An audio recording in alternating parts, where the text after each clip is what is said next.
પાછળ ગામના વડીલો અને મિત્રોને જણાવવાનું કે આજરોજ ભારેલ મુકામે પ્રદીપભાઈ ખાનાભાઈ પરમાર જેઓ પોલ્ટ્રી ફાર્મનો ધંધો કરે છે એમની આજે આપણે મુલાકાત લીધી. તો આજે આપણે ભારેલ ગામના પ્રદીપભાઈ જોડે પોલ્ટ્રી ફાર્મનો ધંધો કેવી રીતે શરૂ કર્યો એની આપણે માહિતી લઈશું. તો પ્રદીપભાઈ, તમે આ ધંધો ક્યારથી શરૂ કર્યો? મેં આ ધંધો 2012થી ચાલુ કર્યો. બરાબર. એ ટાઈમે મારે 1000 પક્ષી 1 લાખ રૂપિયા બાતકાતનો ખર્ચો આવેલો. અત્યારે કરવું હોય તો? અત્યારે તો મોંઘવારીના લીધે થોડું બજેટ વધી જાય. ઘણી રીતે હા બજેટ એ વધી. ટાઈમે મારે આ 500 રૂપિયાનું પતરું આવેલું. અત્યારે જ પતરું લેવા જઈએ તો 650 આવે. 650. હા. બરાબર. અને આમાંથી તમને ફાયદો શું થાય ધંધો કરવાનો?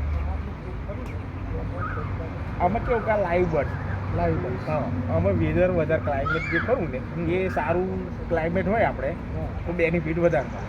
બરાબર. વાતાવરણ વાતાવરણ ઉપર આધારિત કોઈ રોગ બોગ લાગુ ના પડે તો આપણને સારું સારું. બરાબર છે. હા, 2012થી આપણે 2012 શરૂ કર્યું. તમે અને તમારા ભાઈ બંને. હા, બરાબર છે. બીજું તમે સાસદ ગામના યુવાનોને શું પ્રેરણા આપશો ધંધો કરવા બાબતે? જો પોતાની જમીન હોય, પૈસા રીતે કેપેબલ હોય તો આ ધંધો સારો છે, બેનિફિટ વાળો. હા, કોઈ રોક ટોક નહીં, કશી પોતાનું ફ્રીડમ એમ. કંપની ઇન્ટિગ્રેશનમાં ચાલે, કોઈ જાતનું એ નહીં. હવે બીજું કે આ જે મરઘીઓ અત્યારે છે એ બોઇલર છે કે પછી ઈંડા આપે? ના, બોઇલર બોઇલર છે. કંપની ટોટલી બધું જે કંપની તરફથી બધું પ્રોવાઈડ કરવામાં આવે આપણે.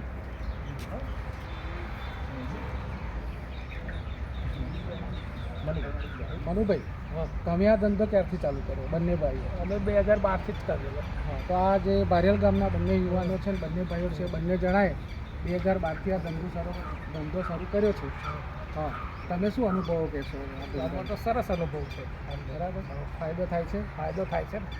યુવાનોને શું પ્રેરણા છે? યુવાન બનાવીએ કે પોતાની જમીન હોય તો રોકાણ કરો તો નોકરી કરતાં આગળ પડે. બરાબર. નોકરી કરતાં વધારે પડી રહે. નોકરી કરતાં વધારે પડી રહે, આગળ પડે. ચાલો તો આપણે હવે પોલ્ટ્રી ફાર્મનો વિડીયો લઈશું.